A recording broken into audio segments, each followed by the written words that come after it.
युद्ध रणनीति से होते हैं और इस वक्त यूक्रेन की राजधानी कीव में सेना के टॉप कमांडर्स की मीटिंग हो रही है। इस मीटिंग में यह तय होना है कि रूस की सेना के खिलाफ फाइनल अटैक किस बॉर्डर से शुरू किया जाए। ज़ेलेंस्की का प्लान है यूक्रेन के स्वतंत्रता दिवस यानी 24 अगस्त के पहले पूरे देश से रूस की आर्मी को खदेड़ देना है। क्राइमिया ब्रिज पर ताजा हमले कर ज़ेलेंस्की ने इसका संकेत दे दिया है कि वो अब रुकने वाले तो नहीं है। जब तक यूक्रेन से रूस का संपूर्ण नाश न हो जाए, ज़ेलेंस्की को इस सपने को पूरा करने के लिए बहुत कुछ करना होगा।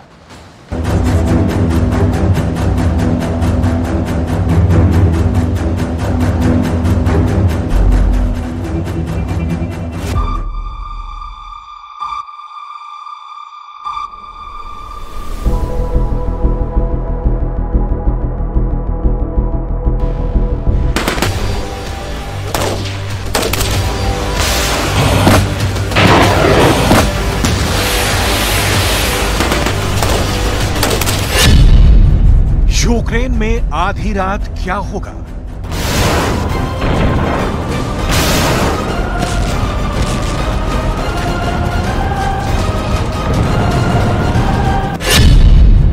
ज़ेलेंस्की तबाह हो जाएंगे।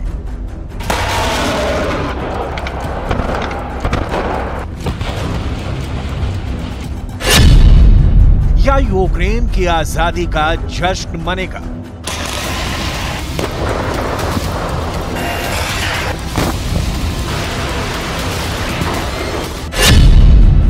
फैसले की टिक टिक शुरू हो चुकी है।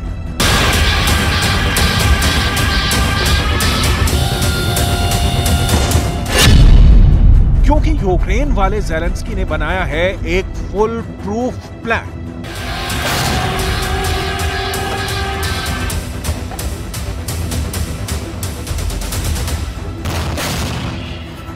ज़ेलेंस्की का प्लान कामयाब हुआ तो यूक्रेन का मिडनाइट फ्रीडम बैंड तैयार है।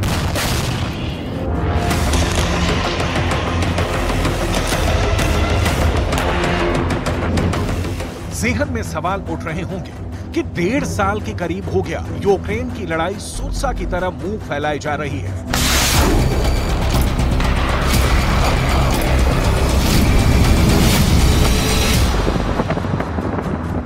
न विराम होता है, न आराम होता है, न फैसला होता है, न तख्ता पलटता है, बस बम बरसते हैं।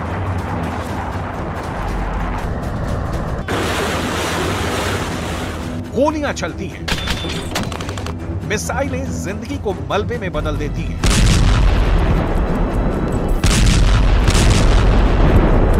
शहर दर शहर जलता रहता है।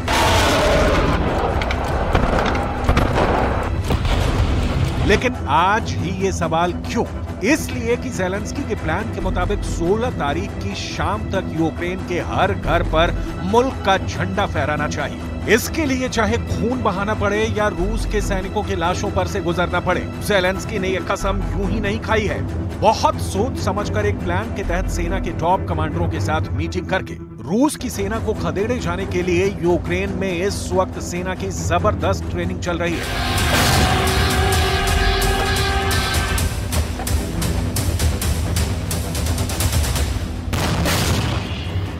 प्लान की डिटेल में जाएं, उससे पहले यूक्रेन के रूस पर ताजा हमले देख लीजिए।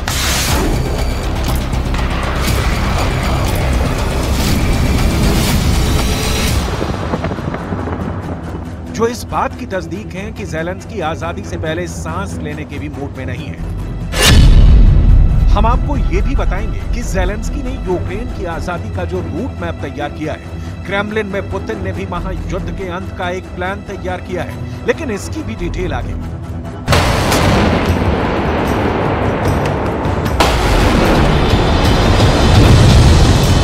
ज़ेलेंस्की फायर एंड फॉरगेट यानी मारो और भूल जाओ की मुद्रा में है। ज़ेलेंस्की की प्लानिंग है रूस के 14 शहरों को दहलाने की। इसके लिए दिन भी तय हो गया है।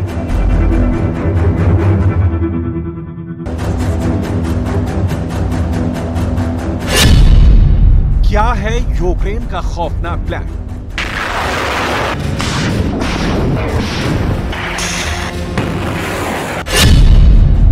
रूस की सरकार को शक है कि यूक्रेन स्वतंत्रता दिवस यानी 24 अगस्त तक 14 रूसी शहरों में धमाके कर सकता है। ऐसा पता लगा है कि यूक्रेन रूस के दक्षिण में काला सागर से लेकर उत्तर में मॉस्को और सेंट पीटर्सबर्ग तक के शहरों को दहलाने की योजना बना रहा है।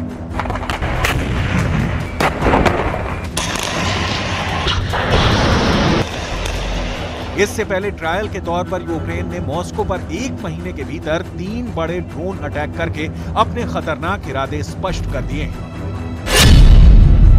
सवाल है, क्या होगा उस आधी रात को?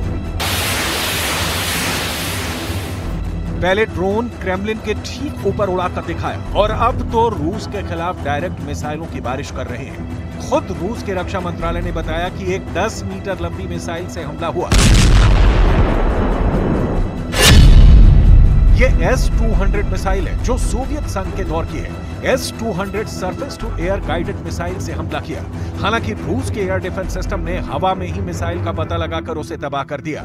रूस के रक्षा मंत्रालय के मुताबिक क्राइमिया को निशाना बनाकर किए गए 20 यूक्रेनी ड्रोन के हमले को भी नाकाम किया गया है। मंत्रालय ने बताया कि यूक्रेन के इस हमले में 20 में से 14 ड्रोनों को मार गिराया गया है, जबकि बाकी बचे 6 को जमा कर लिया गया है।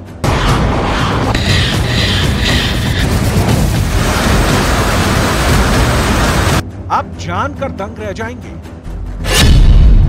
कि ज़ेलेंस्की ने यह मिसाइल हमला इधर उधर नहीं, क्राइमिया के कर्च ब्रिज पर किया था। ये कर्च ब्रिज ही यूक्रेन के दक्षिणी हिस्से को रूस से जोड़ता है। ये रूस की सेना का मेन सप्लाई लाइन है। इसके पहले 2 बार ज़ेलेंस्की कर्च ब्रिज को उड़ा चुके हैं और अब तीसरी बार पुल को ध्वस्त करने की कोशिश की है।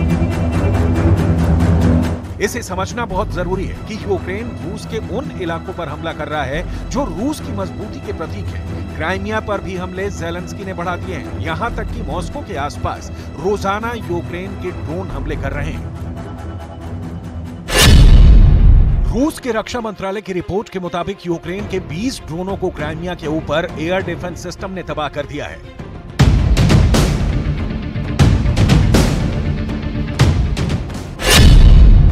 सवाल है, क्या होगा उस आधी रात को? कहा जा रहा है कि धीरे से यूक्रेन की सेना आगे बढ़ रही है। जो लोग ज़ेलेंस्की के काउंटर अटैक की नाकामी का पाठ दोहरा रहे थे, उसे ज़ेलेंस्की ने हमलों की तीव्रता से करारा जवाब दिया है। अभी और आगे ज़ेलेंस्की के सामने टारगेट यूक्रेन का फुल फ्रीडम है, जिसे अपने स्वतंत्रता दिवस 24 अगस्त से पहले तक कंप्लीट कर लेना चाहते हैं। लेकिन इसकी डिटेल अभी आगे। फिलहाल पुतिन का भी यूक्रेन को जला देने का जलजला वाली स्क्रिप्ट देख लीजिए, जो वायरल हो रही है।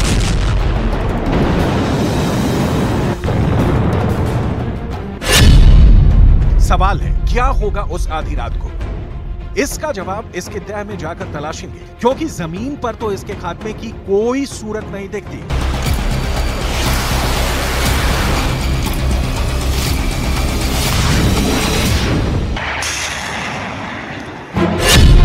सवाल है, क्या होगा उस आधी रात को? युद्ध ने अब बेहद खतरनाक मोड़ ले लिया है। यूक्रेन के राष्ट्रपति ज़ेलेंस्की ने वीडियो जारी कर रूस की राजधानी मॉस्को पर हुए हमलों की जिम्मेदारी ली और इसे सही ठहराया। चेताया भी कि यूक्रेन अब रूसी शहरों में धमाके कर रहा है। अब रूसी शहरों की बारी है। यूक्रेन के खतरनाक तेवरों के बीच शांति की बात भी चल रही है और ज़ेलेंस्की की तरफ से नहीं, पुतिन की ओर से ये असर है। ज़ेलेंस्की की ओर से अटैक का मतलब हमले की स्पीड ने पुतिन को भी सोचने पर मजबूर कर दिया है। यूक्रेन से शांति के लिए अफ्रीकी देशों और चीन की ओर से पेश किए गए प्रस्तावों पर गौर करने के लिए तैयार है। लेकिन पुतिन ने यह चेतावनी भी दी कि अगर यूक्रेन ने उसके शहरों को निशाना बनाया तो वो चुप नहीं बैठेगा और यूक्रेन को इसका खामियाजा भुगतना पड़ेगा।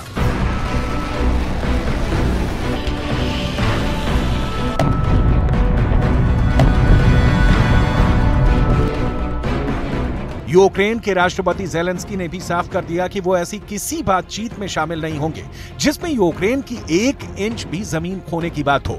यूक्रेन 1991 से पहले यानी सोवियत रूस के टूटने के बाद सीमा बहाल की मांग कर रहा था, जिसे पुतिन कतई स्वीकार नहीं करने वाले। इसीलिए सिर्फ रूस नहीं, यूक्रेन भी 24 अगस्त की तैयारी कर रहा है। इसीलिए सवाल उठ रहे हैं कि क्या 48 घंटे तक जलता रहेगा यूक्रेन? क्या शहर दर शहर सेकंड में हो जाएंगे तबाह? ज़ेलेंस्की को जलाने की फुल प्रूफ प्लानिंग क्या ये तारीख बदल देगी रूस यूक्रेन महायुद्ध का रुख? क्योंकि हमले सिर्फ यूक्रेन ने नहीं बढ़ाए, 30 दिनों में पुतिन ने भी हमलों को 3 गुना कर दिया है।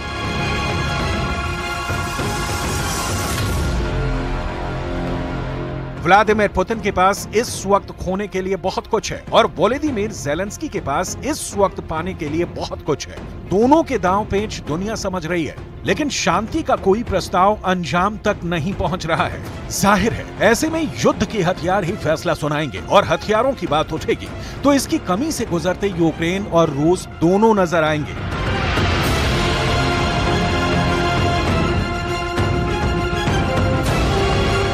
दोनों के पास अब एक ही विकल्प बचा है कि ज्यादा से ज्यादा तकनीकी हथियार का इस्तेमाल करें और युद्ध का जल्द से जल्द हल निकले, नहीं तो दोनों बेपर्दा होंगे, रूस भी और यूक्रेन भी, क्योंकि रूस की लिमिट है और ज़ेलेंस्की को हथियार देने वाले नाटो की भी।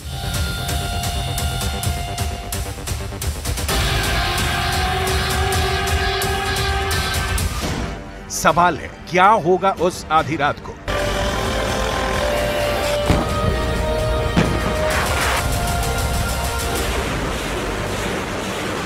यूक्रेन और रूस के बीच खाई का अंदाजा इसी बात से लगाया जा सकता है कि कुछ दिन पहले यूक्रेन ने कीव में 100 मीटर की ऊंचाई वाली मदरलैंड की प्रतिमा से सोवियत रूस की यादों को मिटा दिया। यूक्रेन ने अपने स्वतंत्रता दिवस 24 अगस्त से पहले प्रतिमा के सोवियत रूस की निशानी हथौड़ा और अस्या को हटा दिया है। 1991 यानी सोवियत रूस के विघटन के बाद से यूक्रेन अपनी जड़ें जमा चुका है। देश की सरकार, सेना और व्यवस्था बहुत तरीके से चल रही है, लेकिन पड़ोसी रूस इससे नाराज है क्योंकि ज़ेलेंस्की नाटो की गोद में बैठे हैं और आगे इस गोद से उतरना नहीं बल्कि कंधे पर बैठना चाहते हैं। नाटो की सदस्यता हासिल करके जो लगता नहीं कि पुतिन अपने जीते जी होने देंगे। इस बीच यूक्रेन में भयानक खून खराबा जारी है।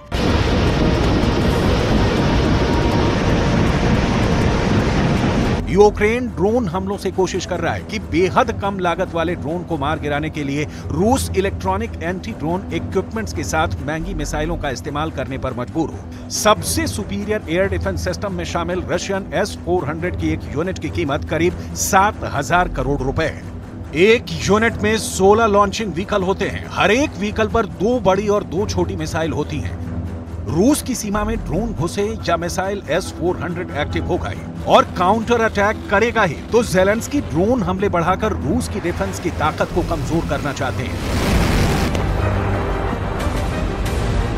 सोचिए, कहां 72 घंटे में कीव विजय की प्लानिंग और अब कहां 10 दिनों के भीतर ज़ेलेंस्की यूक्रेन की पूर्ण आजादी के स्क्रिप्ट तैयार किए बैठे हैं। इसीलिए आधी रात सिर्फ कीव नहीं, खार्किव नहीं, खेरसोन नहीं, डोनेट्स्क भी नहीं, बखमुत भी नहीं, सोलेदार भी नहीं, ज़ापोरिज़िया भी नहीं, बल्कि ज़ेलेंस्की मॉस्को को फूंकना चाहते हैं, सेंट पीटर्सबर्ग को खौलाना चाहते हैं, ज़ेलेंस्की लेनिनग्राद को तबाह करना चाहते हैं, ज़ेलेंस्की क्राइमिया पर दोबारा कब्जा करना चाहते हैं और वो भी 24 अगस्त के पहले, जिसका टाइम शुरू हो चुका है। अब देखना है कि पुतिन का प्लान कामयाब होता है या ज़ेलेंस्की की प्लानिंग की जीत होती है, क्योंकि एक की हार में दूसरे का सर्वनाश बड़ा है।